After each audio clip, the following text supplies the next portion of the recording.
5 seconds. Start.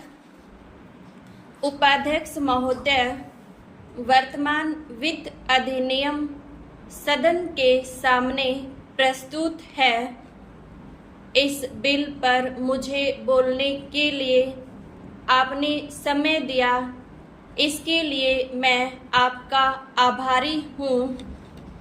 इस bill का एक विशेष महत्व इसलिए भी है कि यह संकट काल में पेश हुआ है।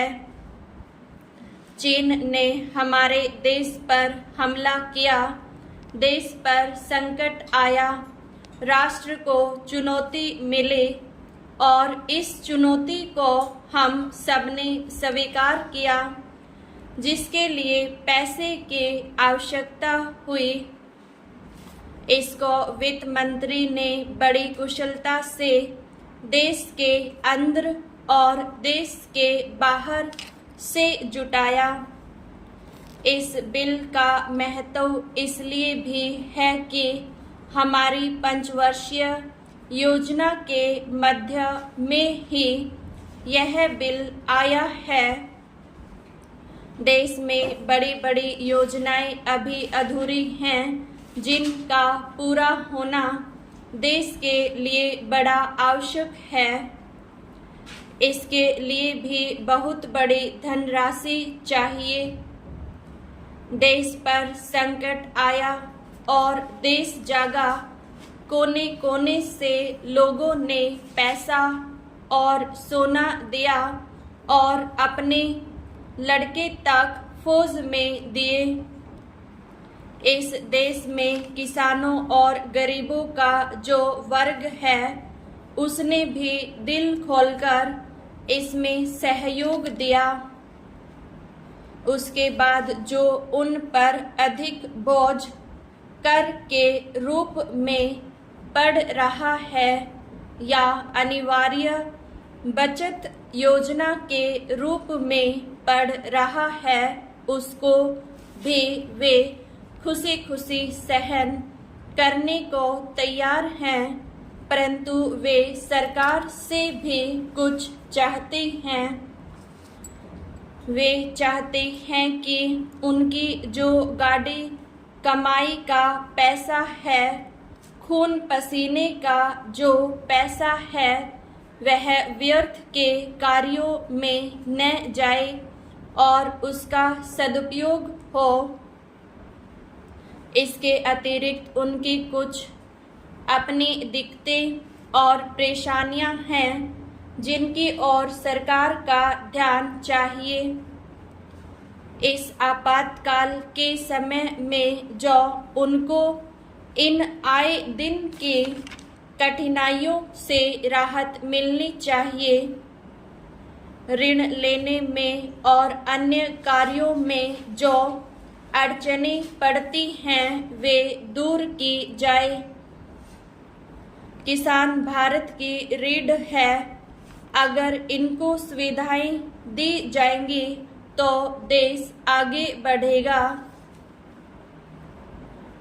आज जहां देश के साधारण लोगों ने इस सरकार का हाथ बटाया, वहां एक वर्ग ने, जो कि धनी वर्ग कहलाता है, अपने साधनों के अनुसार सरकार के सुरक्षा कार्यों में सहायता नहीं की।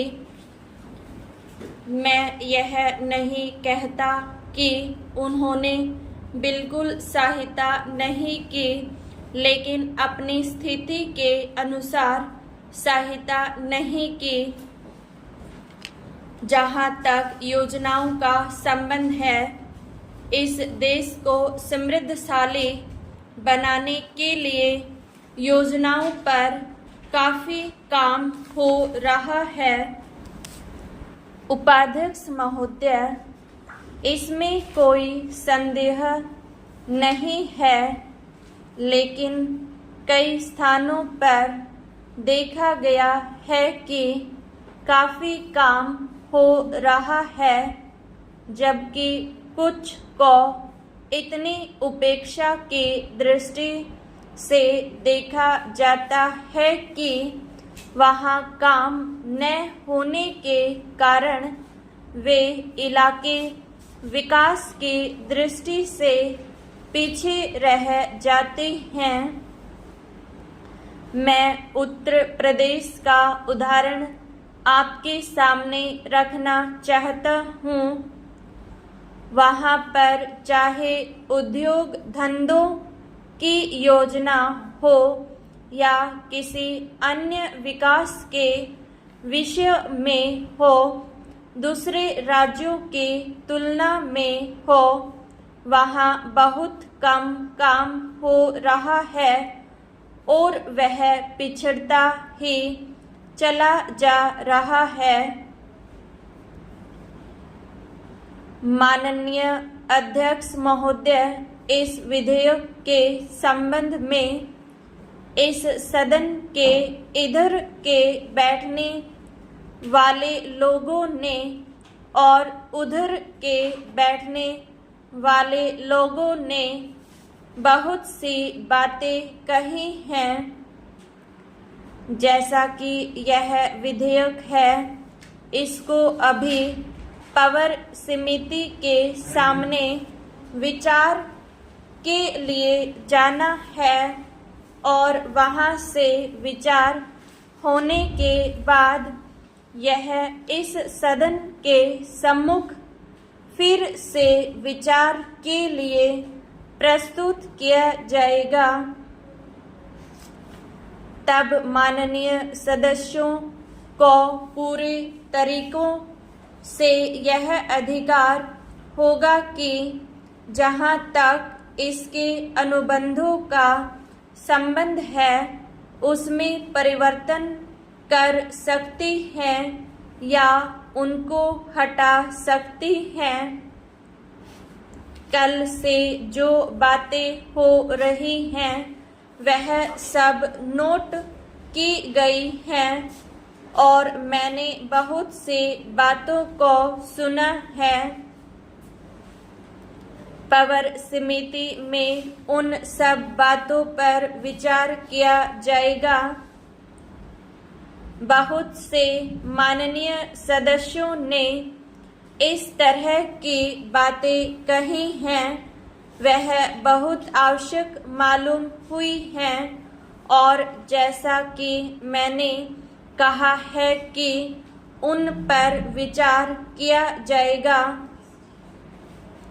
जहां तक सहकारिता का संबंध है, चाहे इधर के बैठने वाले माननीय सदस्य हों, चाहे उधर के बैठने वाले माननीय सदस्य हों, सबकी यह मांग है कि जब हम जनतंत्र में विश्वास करते हैं और अपने यहाँ प्रजातांत्रिक प्रणाली कायम कर ली है और जबकि देश में गरीबी है और उसका गलत लाभ भी उठाया जाता है, तब सहकारिता की बहुत आवश्यकता है। इसको रोकने की आवश्यकता है, यह सभी लोगों की राय है। जहां तक इस सहकारी विधेयक का संबंध है, बहुत से माननीय सदस्यों ने बहुत सी बातें इसके संबंध में कही हैं। मैं सब बातों का विवरण में तो उत्तर नहीं दे सकता हूँ, लेकिन मैं थोड़े में खास बातों का उत्तर देने की कोशिश करूँगा। जैसा मैंने अभी कहा, जब हमने अपने यहाँ जनतंत्र कायम किया है तो हमें अपने समाज के ढांचे को बदलना पड़ेगा।